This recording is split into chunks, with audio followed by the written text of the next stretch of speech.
Então, sejam todos bem-vindos e desejo a todos uma excelente reunião. Professor Alamo, fique à vontade. Muito bem. Eu agradeço a presença de todos, o tempo que vocês tiraram da vida de vocês para escutar sobre um tema, para mim, é fascinante. Para alguns é alguma coisa instigante. E outros dizem, não, deve ser até pecado estar desenterrando os cadáveres de bichos, de animais e plantas que morreram há milhões de anos, e vocês estão profanando os túmulos. Eu já escutei essa história também sobre paleontologia. Mas, de uma maneira geral, a paleontologia ela é uma ciência que está ligada a todas as ciências. E eu acho que é por isso que eu já tive alunos do direito, como bolsista, trabalhando com paleontologia. Eu já tive alunos da pedagogia, da enfermagem, da geografia, da biologia, da história. Então, eu digo sempre, a paleontologia é tudo que nós temos de conhecimento transportado com o viés do passado. Então, a gente vê o passado com os olhos, com os pés dentro do presente. Antes de começar a falar, eu queria, porque tem alguns amigos meus, como, por exemplo, meu amigo Francisco das Chagas, Nenê, que era amigo de adolescência, que hoje é professor da UFC, da engenharia, e não conhece a região do Cariri. E ele disse, olha, não fala um geologês, nem um paleontologês escancarado, que não é a minha praia. Sobretudo eu que não conheço. Eu digo, então não tem problema. Para você e para outros, eu vou fazer uma pequena apresentação, vou localizar vocês no mapa e no tempo do que é a bacia do Araripe. A bacia sedimentar do Araripe, é até redundante dizer isso, já que a bacia do Araripe é um dos principais jazigos fossilíferos do planeta. Em especial, eu sou suspeito para falar porque sou daqui, mas competindo com bacias de Sonhofer, na Alemanha, por exemplo, bacia da China, nós, de Cretáceo, nós somos de longe a mais importante, a mais diversificada, com os fósseis mais bonitos. Eu vou tentar mostrar alguma coisa disso para vocês. Guilherme, me ajuda aqui, por favor. Tela inteira, né?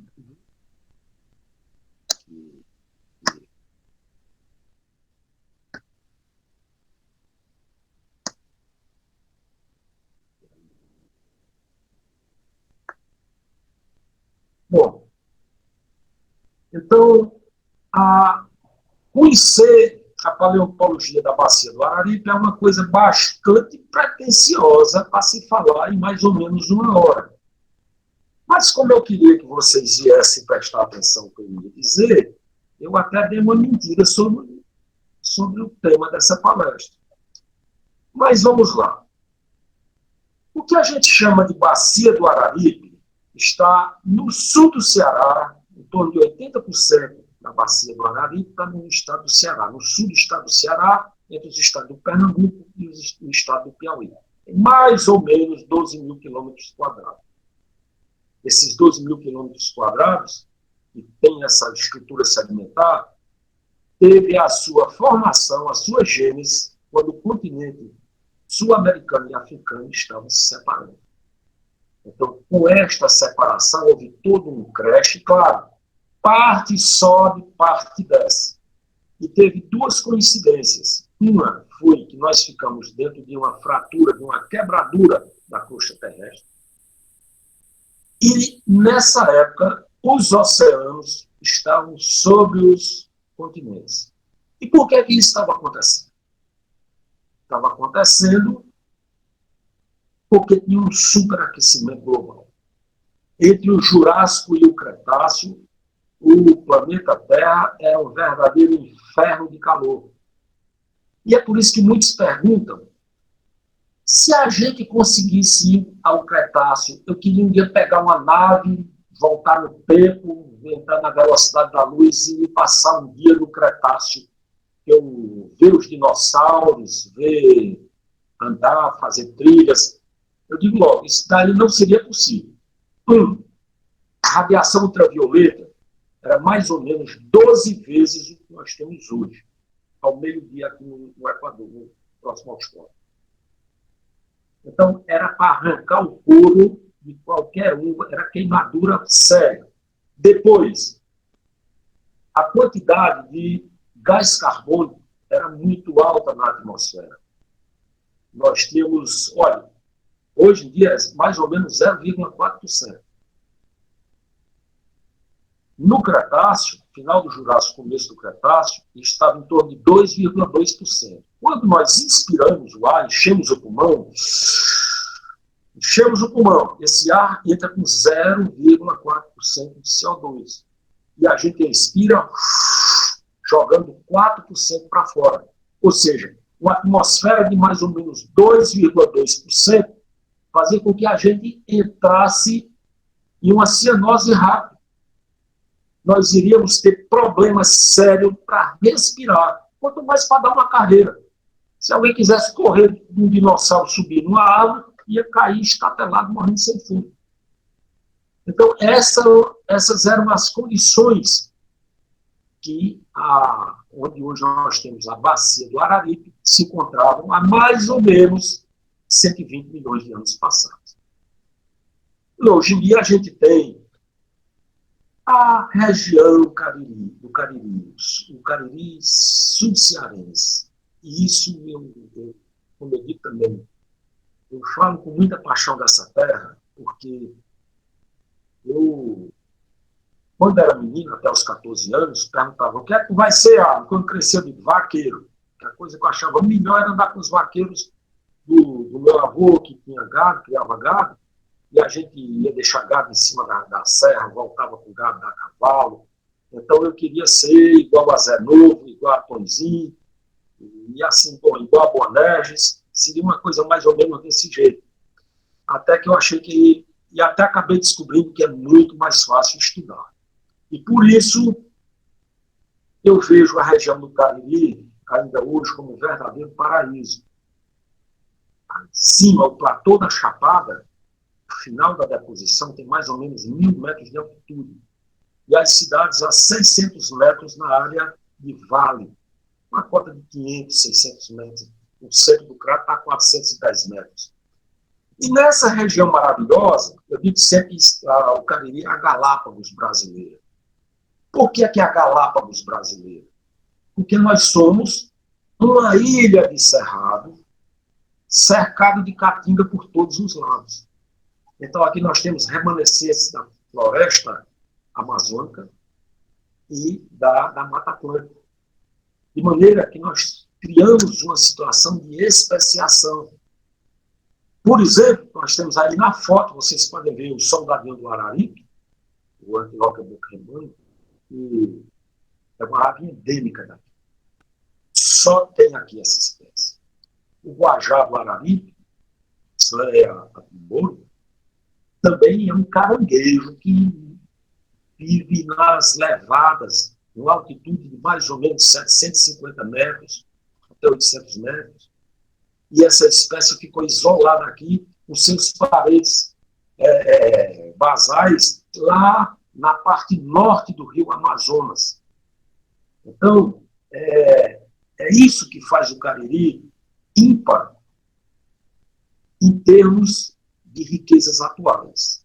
E, claro, tem 3 cidades, chamadas de Crajubá, Juazeiro do Norte, com o seu comércio, uma cidade de mais ou menos 250 mil habitantes, com toda a sua mística de religiosidade, e hoje um polo industrial ligado ao calçado. O Crato, famoso por seminário, por as igrejas antigas, a exposição do Crato, a Expocrato, talvez a mais importante exposição agropecuária do Nordeste. Se bem que está com uns 10 anos que eu não vejo o bolo, vou só para as festas, mas tudo bem. Barbalha, com seu casario colonial, a terra dos canaviais e da rapadura doce, do mel. cachaça. A região do Cariri ela é ímpar, não só pela biodiversidade, mas também pela sua cultura. A cultura do Cariri é, por esse isolamento geográfico que ficou por algum tempo, nós relegados ao sul do Ceará, aquele miolo do Nordeste, longe das capitais, ou seja, nós estamos, no mínimo, a 550 quilômetros de todas as capitais aqui do Nordeste, o que nos fez criar uma situação de cultura própria, seja lá do rezado, dos caretas, o artesanato de madeira, o artesanato em couro, por exemplo, o seu Expedito Celeiro, que hoje é popstar, convidado a expor peças do seu artesanato em couro pelo mundo todo, são peças exclusivas, já teve novelas na Rede Globo, exposições em São Paulo, Fashion Week. Pois bem, sim, mas estão perguntando, e os fósseis, né? Olha, pessoal, os fósseis, eu quero começar assim.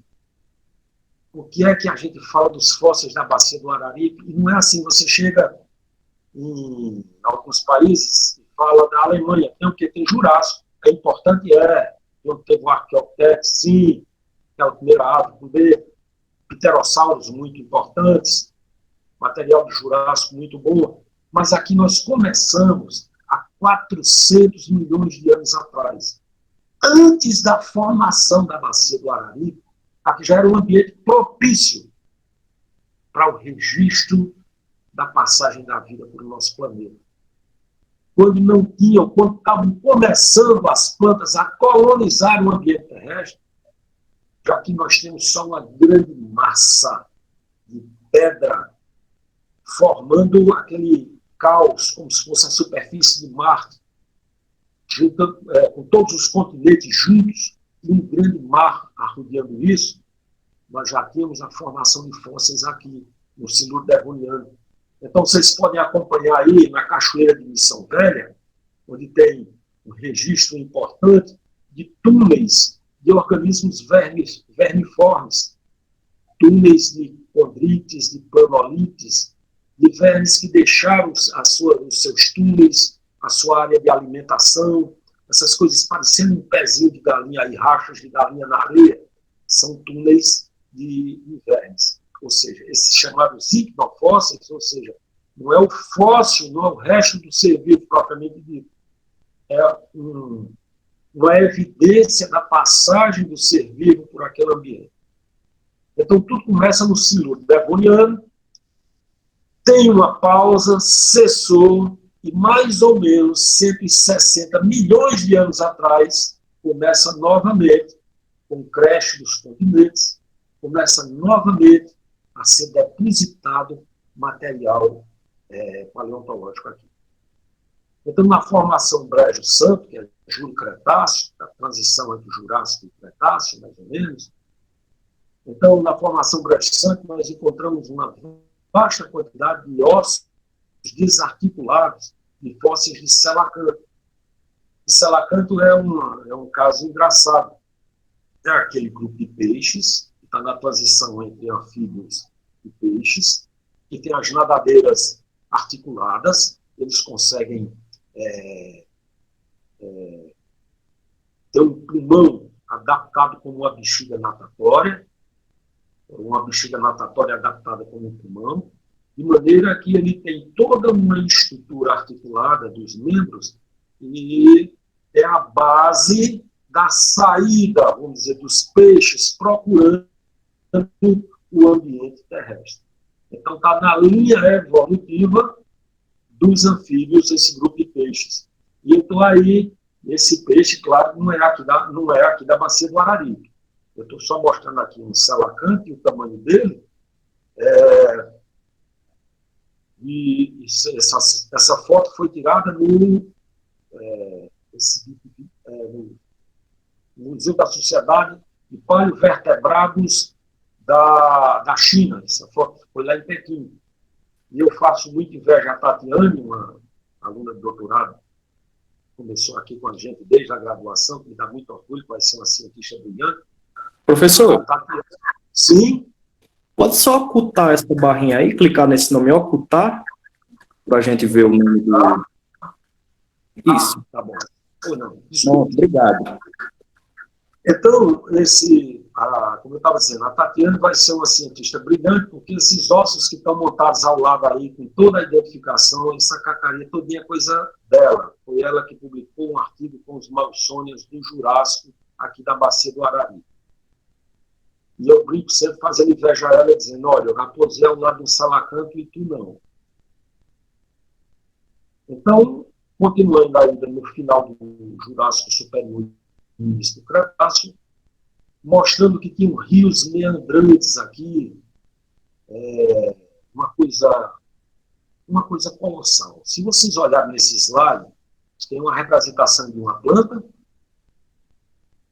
certamente deve ser um filodendro, e a escala de um ser humano pretinho lá embaixo. Era mais ou menos esse, o dossel das plantas aqui na Bacia do Araripe, há 150 milhões de anos atrás, 140 milhões de anos atrás. Era um dossel de plantas entre 60 e 80 metros, era uma vegetação altíssima, e que tinha dinossauros correndo, meandrando por entre esses troncos de árvores. E esses troncos eram carreados, já que o Jurássico tinha como característica básica as chuvas de monções. Eram chuvas torrenciais, chuvas facilmente de 300 milímetros, e chovia de uma lapada só, de uma tacada só, e levava esses troncos monstruosos. Eu conheço, já fiz, encontrei alguns, que tem mais ou menos 1,5 metro de diâmetro, e peguei pedaços dele com 5 metros, coisa pesando 5, 6 toneladas, uma coisa absurda. E esse material era carreado para dentro do leito dos rios e ficavam enterrados e começava o processo de silicificação. Ou seja, eles começavam a ficar presos e começava a substituição da celulose por óxido de silício e um pouco de ferro. Por isso eles têm essa cor avermelhada e são muito, mas muito pesados.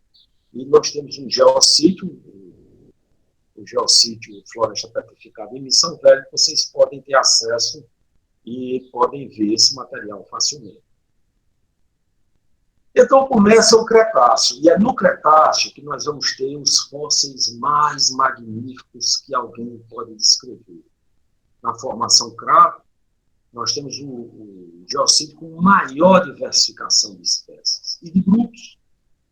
São fósseis geralmente comprimidos, alguns bidimensionais, mas nós temos lagartos semelhantes a cobras, nós temos pterossauros, nós temos plantas, moluscos, insetos, que eu vou já mostrar algumas coisas disso para vocês. Então, tartarugas, lagartos, olha, é fantástico. A formação Crato, eu estou escavando nela, lá em Nova Olinda, e digo, toda ida que eu vou, eu tenho uma surpresa. Toda vida a formação Crato me surpreende. E se alguém perguntar, mas vocês continuam escavando ainda, não já tem fóssil suficiente? Eu digo, pessoal, ninguém fez ainda 5% do que tem para ser feito na Bacia do Arari. E aqui foi tema do meu doutorado, a formação Romualdo. Como eu sou oceanógrafo, eu estudei as transgressões marinhas do Cretáceo aqui na Bacia do Arari. Sempre me perguntam o que é que está fazendo um oceanógrafo no meio do Nordeste, no miolo do Nordeste. Eu digo, estudando o mar, cara. Por quê? Porque tem tanta coisa marinha aqui para ser feita ainda que vocês são capazes de habilitar. Na formação Romualdo, nós temos os fósseis que representam as chamadas pedras de peixe de Santana, aqui na Bacia do Arari.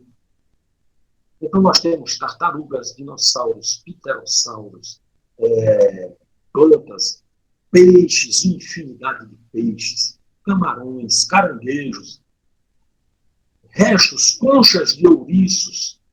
Isso, com a presença dos equinodermas, dos ouriços, a gente não pode negar que o mar esteve aqui.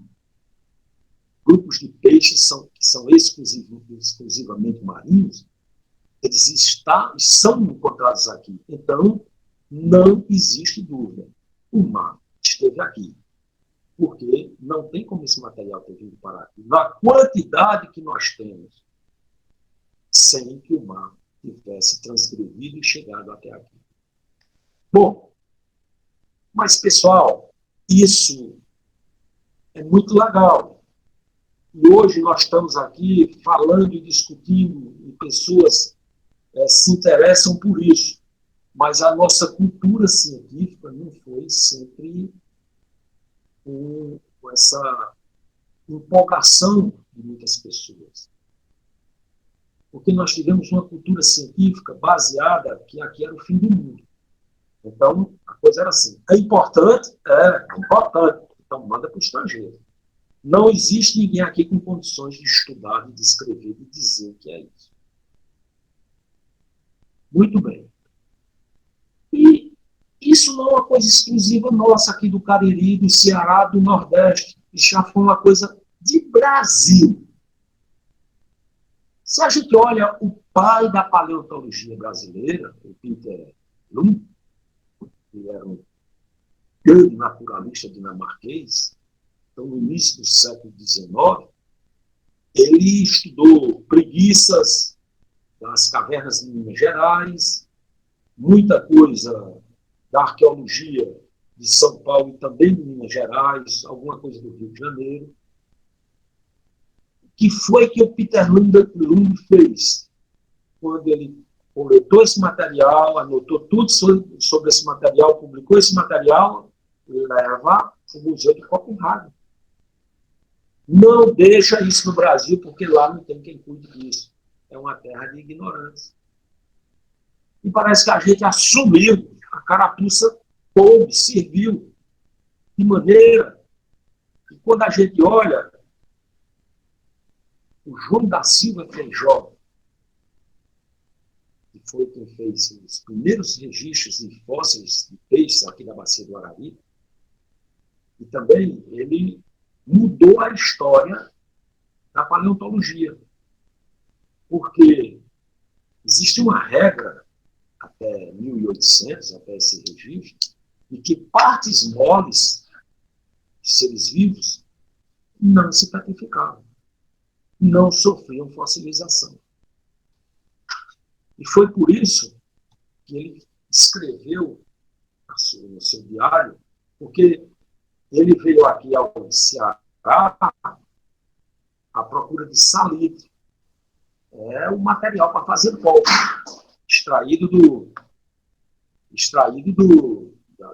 solo. Então, ele procurava solos ricos em salitre. De maneira que ele escreveu, não sei se vocês estão vendo aí como era escrito o português naquele tempo, né? Então, bem coestas vão uma coleção de petrificações de peixes, anfíbios, as mais curiosas e raras, já, ao meu ver, se eu encontrado.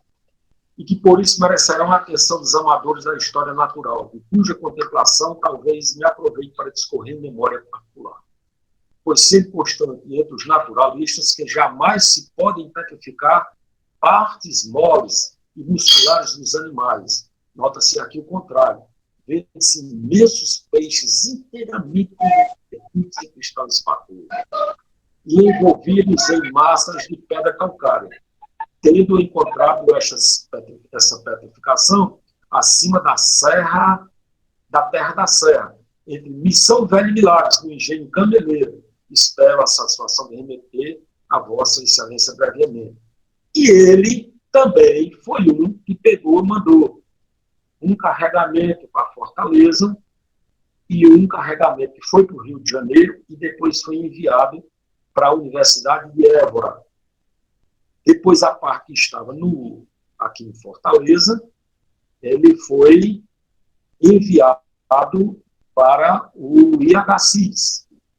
E o IHCIS doou esse material para o Museu de História Natural, Museu de História Natural de Nova York. Bom. Então, qual era as praxes? Não foi criada uma cultura de preservação do patrimônio paleontológico no território brasileiro até o final do século XIX. apenas no século XX, coleções paleontológicas no sul e no sudeste do Brasil estavam estabelecidas. Fora isso, tudo que fosse encontrado manda para Rio de Janeiro ou para lá do sul do país. Na última década do século XX, apenas que começou a institucionalização dos museus de fósseis pelo Brasil. E aí passa-se o registro e uma visão do professor Plácido Cidade Nuvens. Ele criou o Museu de Paleontologia de Santana do Cariri, criou pela Prefeitura de Santana, e ele me relatou que quando viu que o museu, quando naquele tempo não tinha reeleição, o museu estava estabelecido, e Plácido dizia, foi a maior decepção da minha vida na inauguração do museu, porque eu achei que ia ser ovacionado, que todo mundo ia bater palma muito bem, uma coisa nova, vai valorizar o nosso material, nossa cidade, nossos fósseis. O pessoal dizia, tá vendo? Quer que dá estudar fora, estudar demais, fica doido. Tá aí, fazer um prédio bonito desse para guardar caco de laje de pedra dentro. Estou dizendo que esse homem está doido. Então era mais ou menos desse jeito a ideia. Quando ele viu, e o sucessor dele disse, já tinha dito a boca miúda, olha, não se preocupe não, pessoal, eu vou fazer o mercado de frutas e verduras de Santana, a gente vai estar esses cacos de pedra fora e eu vou fazer os boxes, as coisas, então o Plácido disse, vamos acabar o museu para construir.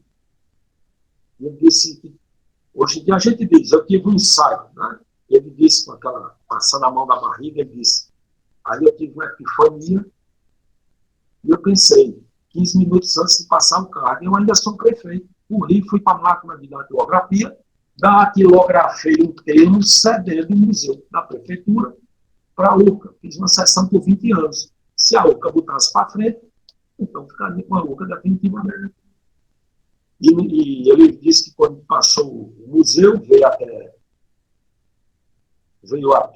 o CRAP, explicou na época para o reitor, que era o professor Edmilson, e disse, olha, você acaba de ganhar um presente e um problema. Aí ele contou a história. Então o Edmilson já sabendo, já mandou vigilantes para lá e tudo, de maneira que quando 2 semanas, 3 semanas depois, chegaram os engenheiros com gente para medir, para tirar os fósseis, jogar fora, e disse, não, isso aqui é da URCA, não é da prefeitura da URCA, não, está aqui o termo.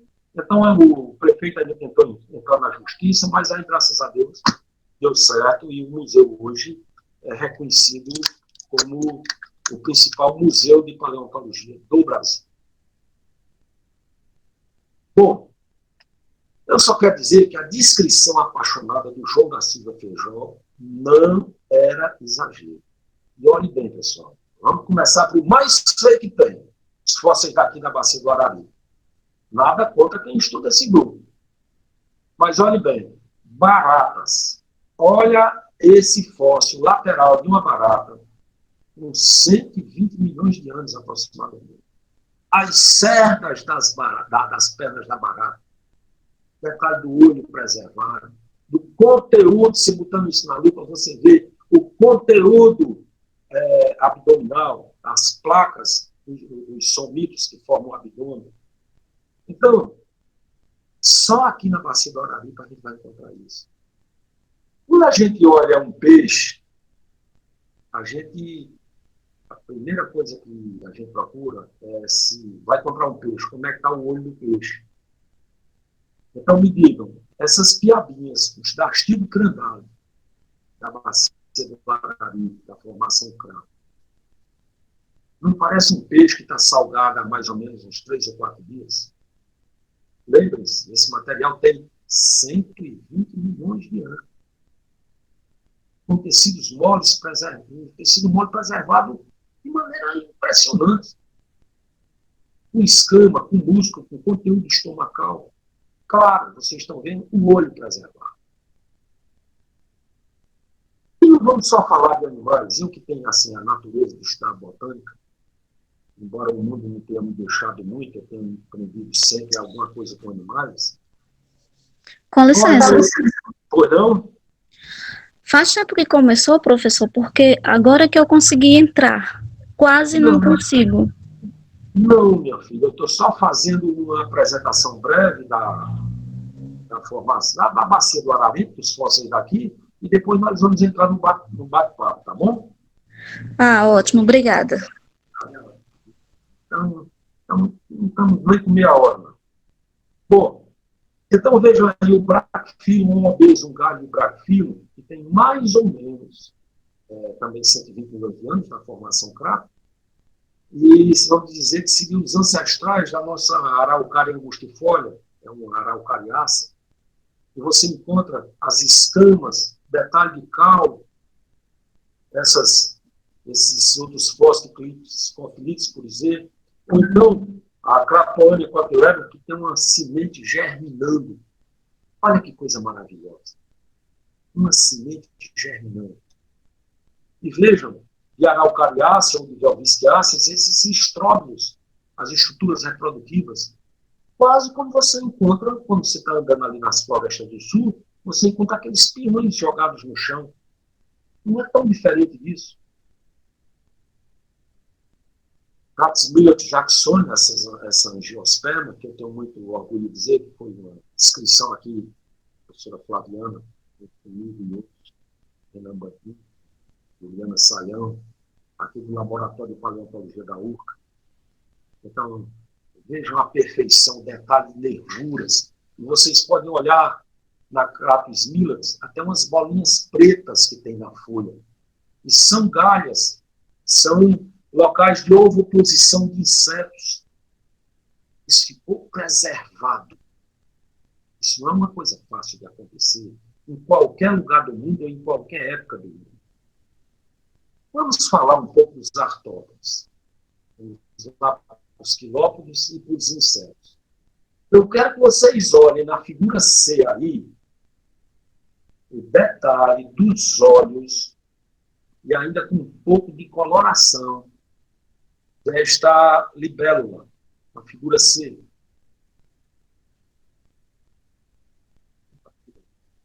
Parte direita aqui.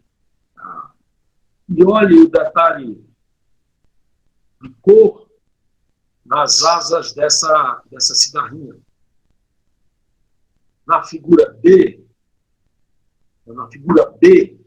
a gente tem uma larva de libélula também. Ela está basicamente completa. Vejam na figura F o detalhe das nervuras das asas desse inseto. Mais aqui uma prancha com insetos. Eu queria que vocês acompanhassem aí. Veja esse quadro com libélulas. Isso é maravilhoso. A cerda das asas. Quase todas estão preservadas.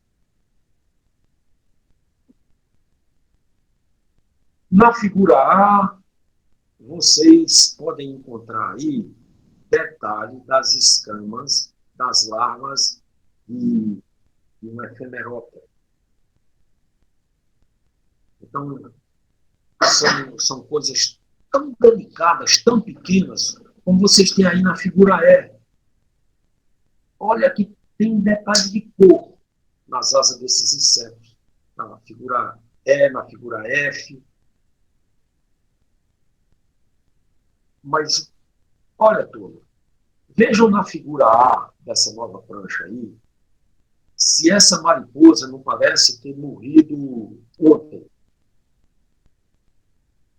Se você conseguisse tirar, recortar da pedra e botasse, e mostrasse essa fotografia, alguém diria que isso morreu quando? Ontem? Há 3 dias? Realmente, só na bacia do Araripe você pode encontrar alguma coisa desse, nessa qualidade de preservação. Vejam algumas muriçocas aí, alguns dípteros, todos com detalhe de cor nas asas. Então, a preservação de estruturas chamadas de plumatóforos, que tem nas células, você pode... eu acho que só aqui você vai encontrar algumas coisas desse tipo. Em raríssimos lugares do mundo você tem. Como a gente pode ver também aranhas e escorpiões. Vejam aí, escorpiões, pseudo-escorpiões, algumas aranhas, grutas micosas. E aqui, claro, eu gosto muito, não só fóssil, mas também eu gosto muito do atual, para a gente botar na panela e fazer o nosso tira-gosto para as cervejas. Olha aí, pessoal. Camarão, os carídeos, aparecem aqui muito bem preservados. Todos esses fósseis que eu estou mostrando são da formação Cravo. Peixes, lagartos, em especial tem um lagarto que eu gosto muito, porque o nome dele é Calanguban alamori. E foi homenageado Calanguban, mais ou menos Calango velho, Calango pai, essa parte eu não gosto. Mas Álamo, em homenagem a Álamo, porque a gente no campo ficava sempre brincando, dizendo que cabra bom não bebe água, ou que a homem não precisa beber água, tomar aguardente, e o menino dizendo que eu era calango, porque calango não bebia água, eu digo, então deixa comigo. Então acabei virando calango.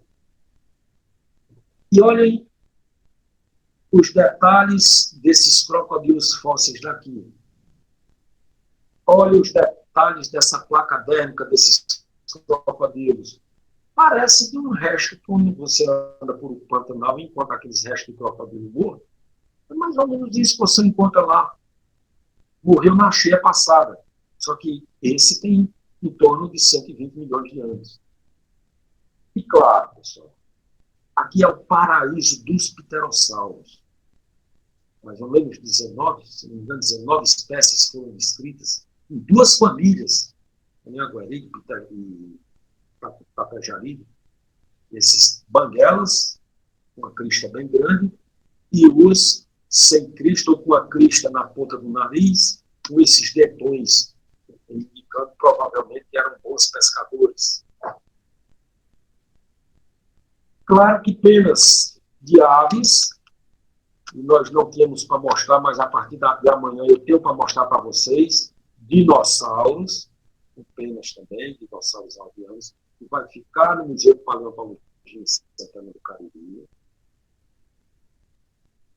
E aí, eu queria tocar nesse aspecto, qual é o problema de traficar fósseis? Não era muito mais fácil a gente vender esse material, ganhar dinheiro com isso?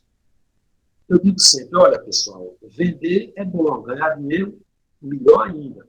Mas que tal a gente vender uma coisa que nunca entrega? E você vende de novo, e vende de novo, e vende de novo.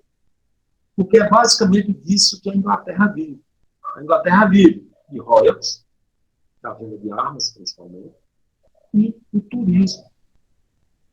80 milhões de pessoas visitam a Inglaterra por ano. Dessas, 40 milhões visitam museus. Detalhe, não tem nenhum museu inglês que se entre sem pagar, nem que seja um centavinho. Então a Inglaterra vive de turismo, vive de museus. Eles têm o que mostrar. É por isso que a gente não pode vender o que a gente tem para mostrar. Então, esse fóssil foi publicado como uma serpente com patas. Um infeliz, desgraçado, miserável, que eu brinco com ele a vida toda, chamado de Marte.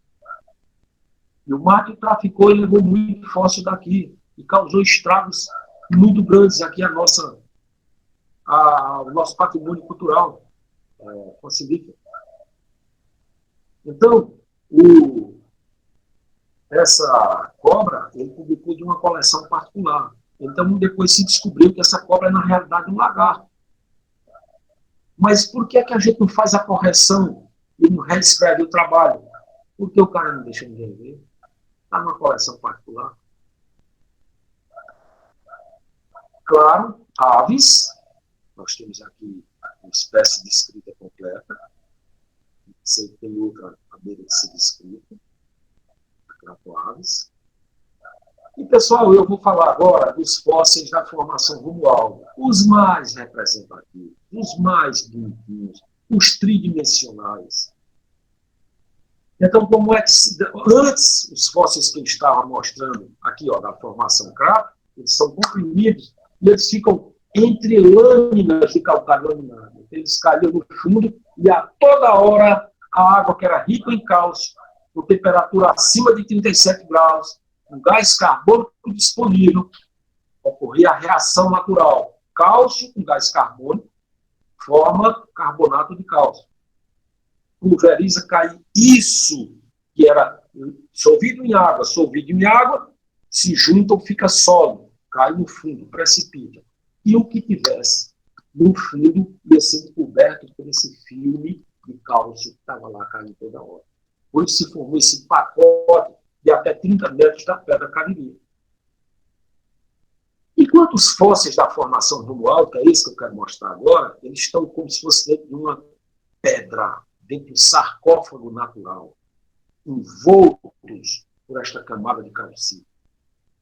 Então, aí era mais ou menos assim. Aqui estava toda hora tendo eventos catastróficos.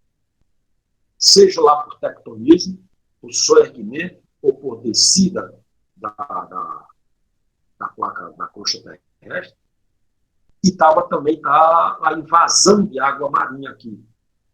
E estava acontecendo isso quando a água invade aqui, a água salgada invade a água doce, o peixe em água doce ele pode viver em água salgada, mas você tem que ir adaptando devagarinho. Ele tem que ir sofrendo a adaptação. Assim como de água doce, ele consegue suportar uma certa salinidade, mas também tem que se ir adaptando devagar. Quando você vira isso abruptamente, então ocorre um choque e o peixe geralmente morre. Por quê? Quando uma água salgada invade um ambiente de água doce, você vai ter a perda de oxigênio na água. Quanto mais salgada a água, menos oxigênio dissolvido. Quanto mais quente a água, menos oxigênio dissolvido.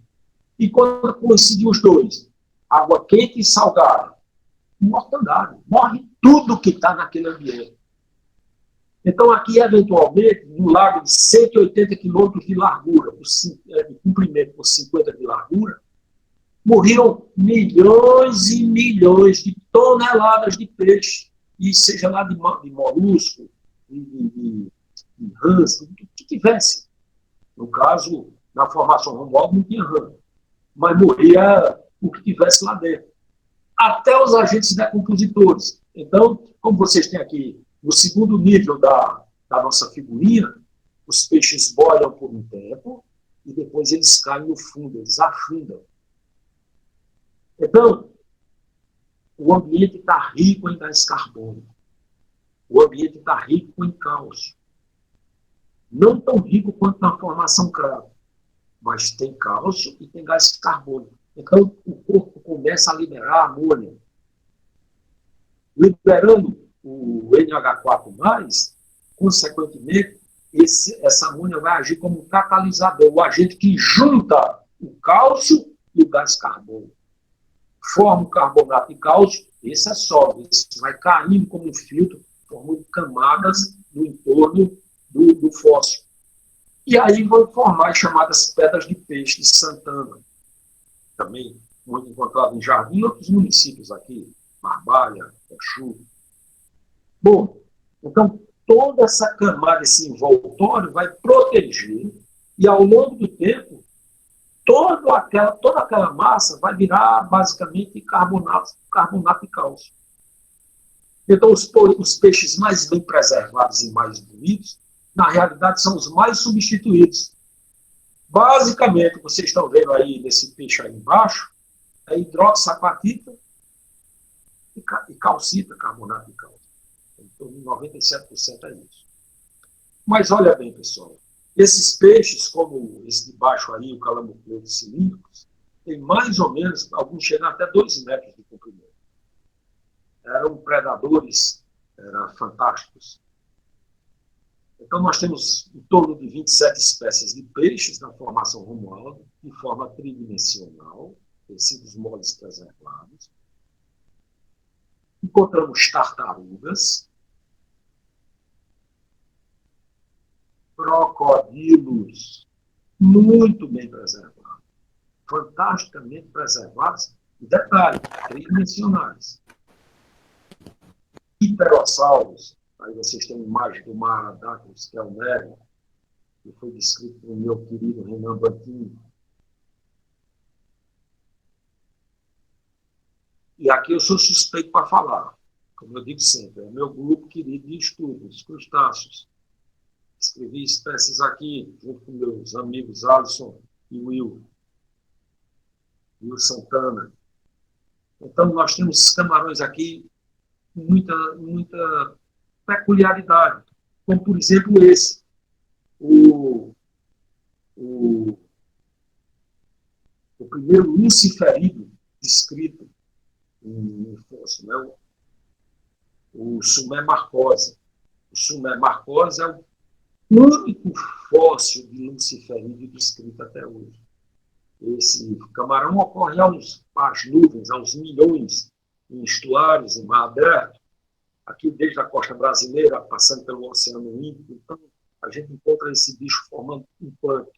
É um camarão meio degenerado, não tem brânquia, ele falta algumas patas, e ele tem os olhos bem esbugalhados. Em cima você vê um camarão, que é o Nereus atual. Desculpa, um luciferídeo Lúcifer atual. O bicho é feito só um satanás mesmo, não um Lúcifer. E a gente não gostava muito dele, eu não gostei muito desse nome, homenageando uma entidade do mal, e por isso nosso querido Will pensou sabiamente em Sumé, que é uma entidade brasileira, que era do bem, do mito indígena, e homenageando o Marcos, que é gente muito boa, orientador deles, do Will, do Alisson. Bom, não se esqueçam que esse milagre sempre virou um problema por conta da situação cultural em que nós fomos criados.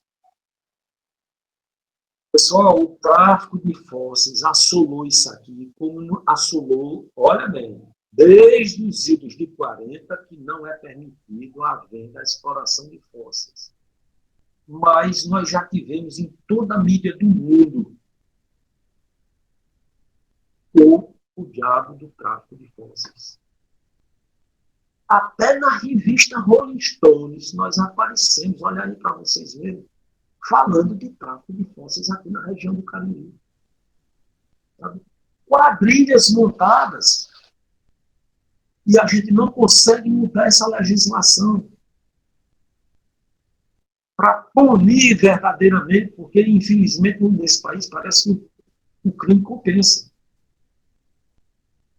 Então, tem fósseis vendidos daqui que custam $1 milhão. São coisas absurdas. Então, vejam aí, a gente sempre esteve na mídia, e a gente batendo sempre nessa tecla, de que o tráfico causa um prejuízo econômico para aqui. A ciência brasileira, claro, essa é a primeira a ser impactada. É a primeira a apanhar com isso. Nós aqui não temos como estudar os nossos fósseis. Por quê? Porque está no museu da Alemanha, está no museu da Inglaterra, está no museu do Japão, está no museu dos Estados Unidos. E a gente pedindo, se humilhando para ver um fóssil daqui. E eles dizendo que vai ver se permite ver ou não. Geralmente dizem não. E assim nós não temos aqui escavações paleontológicas permanentes. Temos levado sempre uma turma de 10, 15 para o campo. É um trabalho de sangue, suor e lágrimas, mas muito prazeroso. Eu não consigo viver sem fazer isso. E são muitas ações que a gente tem. Eu tenho comparecido às minas, a gente tem feito um programa de recolhimento de fósseis nas frentes de exploração do calcário laminado, nas frentes de exploração da gipsita, e eu tenho encontrado, diante desses exploradores, uma boa receptividade, eles têm nos ajudado. E eu digo sempre, olha, ninguém é contra a exploração, muito pelo contrário, eu acho bom vocês explorando isso, porque vai ter fóssil para os pesquisadores estudarem, mas, pelo amor de Deus, não vendam esse material, não façam escambo com esse material. Então, a gente mantém não só na formação Crato, mas na formação Romualdo, também no Parque dos Dinossauros, trabalhos de escavações permanentes. Claro, eu acho que o nosso principal aparelho contra o tráfico de fósseis, a conscientização e a salvaguarda desses fósseis, nós temos a grande obra do professor Plácido Cidade Nuvens. Foi o Museu de Paleontologia de Santana do Caribe. Hoje o Museu Plácido Cidade Nuvens. Eu acho que é um dos museus, não, de paleontologia é o primeiro, mas entre os museus do Brasil, é um dos museus mais visitados. Nós temos olha, Santana do Cariri, a sede tem 8.000 habitantes.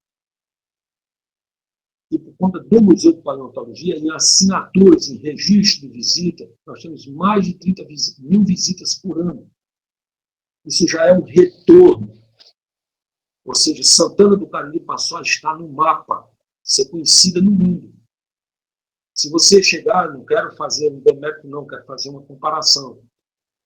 Se você chegar na Inglaterra e perguntar Santana do Cariri, tem um monte de gente na Inglaterra, na França, em Portugal, na Alemanha, que conhece Santana do Cariri. Já ouviu falar o que é que tem em Santana do Cariri. Mas alguém conhece Tarrafas, Altaneira? Ninguém vai dizer, talvez, que conheça lá. Poucos, uma fração muito menor vai conhecer. Por quê? Porque não tem esse atrativo que tem Santana.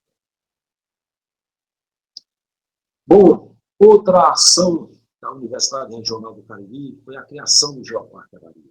Esse daí é, que eu digo, é um animador cultural, que tem se perdido um pouco, mas o Geoparque Cariri tem como mote principal da sua criação a paleontologia, a preservação do fóssil, deixar o fóssil aqui, criar uma identidade cultural.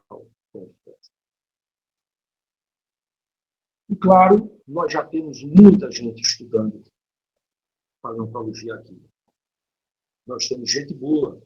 Nós temos Olga Alcântara, que é aluna aqui, terminando doutorado na UFC. Já temos doutores aqui, Renan e Flaviano. Renan nessa fotografia magro, né, Renan? Flaviana com cara de menina, ainda tem. E, por sorte, não somos o maior centro de excelência no mundo, mas queremos chegar lá. Mas nós temos uma produção científica anual respeitável. Então, nós temos uma produção científica nas melhores revistas científicas da área. Nós estamos sempre, graças a Deus, publicando muito bem. Sempre fazendo trabalhos de descrição de paleoambiente, como também de descrição de novas espécies, seja de animais, seja de vegetais. Bom, trabalhamos, inclusive, com AMBA. Mas nós temos, pessoal, ainda um longo caminho a percorrer. Viu? Por favor, me ajuda aqui. Voltar para a tela agora.